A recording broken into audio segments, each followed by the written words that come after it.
பணம் சம்பாதிக்கணும்னா tobacco lobby இது எத்தனை ஆயிரம் கோடி வேணா சம்பாதிச்சிருக்கலாம். குட்கா லாபி எவ்வளவு வேணா சம்பாதிச்சிருக்கலாம். எம்சிஐ லாபி, பார்மசூட்டிக்கல் லாபி, எவ்வளவு லாபிகள் இருந்து. ஆனா எங்களுக்கு நாடுதான் முக்கியம், இளைஞர்கள் தான் முக்கியம் என்ற எண்ணத்தில் கடுமையா உழைச்சிட்டு வரும். ராஷ்டிரபதி பவனில் அப்போதைய குடியரசுத் தலைவர் அப்துல் கலாமின் முன் மாநிலங்களவை உறுப்பினராக பதவியேற்றார் அன்புமணி ராமதாஸ். கூடவே மத்திய அமைச்சர் பதவி. பிரதமர் மன்மோகன் சிங்கை சந்தித்து தனது பொறுப்புகள் குறித்து கேட்டார் அன்புமணி. நீங்கள் நம் நாட்டின் சுகாதாரம் மற்றும் குடும்ப நலத்துறை அமைச்சர், உங்கள் பணியை செய்யுங்கள் என்றார் மன்மோகன் சிங். தேசிய ஊரக சுகாதார இயக்கம் 108 ஆம்புலன்ஸோடு பல்வேறு திட்டங்கள் மக்கள் நலனை மட்டுமே குறிக்கோளாய் கொண்டு அன்புமணியால் கொண்டு வரப்பட்டது. குறிப்பாக பொது இடங்களில் புகைப்பிடிப்பதை தடுக்க தடை சட்டம் அன்புமணி அமைச்சராக இருந்தபோதுதான் கொண்டு வரப்பட்டது.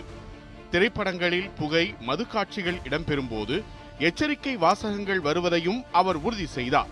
புகையிலை பொருட்கள் மீது எச்சரிக்கை படங்கள் போடுவதிலும், குட்கா மற்றும் பான் மசாலா உட்கொள்வதை தடை செய்ததிலும் அன்புமணி ராமதாசுக்கு மிகப்பெரிய பங்குண்டு. உலக வங்கியின் உதவியுடன் ஒருங்கிணைந்த நோய்கள் கண்காணிப்பு திட்டம், தேசிய மருந்துகள் ஆணையம், இந்திய பொது சுகாதார அறக்கட்டளை, தேசிய நோய் கண்காணிப்பு அமைப்பு, பாரம்பரிய அறிவுசார் எண்ணியல் நூலகம், தேசிய பள்ளி குழந்தைகளுக்கான மருத்துவ திட்டம் என 2004 முதல் 2009 ஆண்டு வரை மத்திய சுகாதார அமைச்சராக இருந்தபோது பல்வேறு சாதனைகளை புரிந்துள்ளார் அன்புமணி ராமதாஸ்.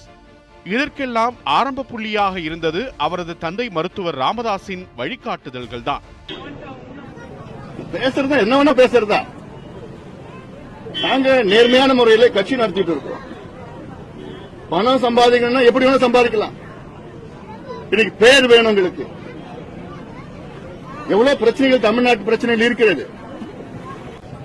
எங்கள் மீது வேண்டுமென்றே அவதூறுகளை, அதுவும் குறிப்பாக இவங்க இந்த தேர்தலில் பேரம் பேசுறாங்க, பொட்டியை வாங்கிட்டாங்க, இப்படி பண்ணிட்டாங்க, இதை பேசுறாங்க, அது பேசுறாங்க.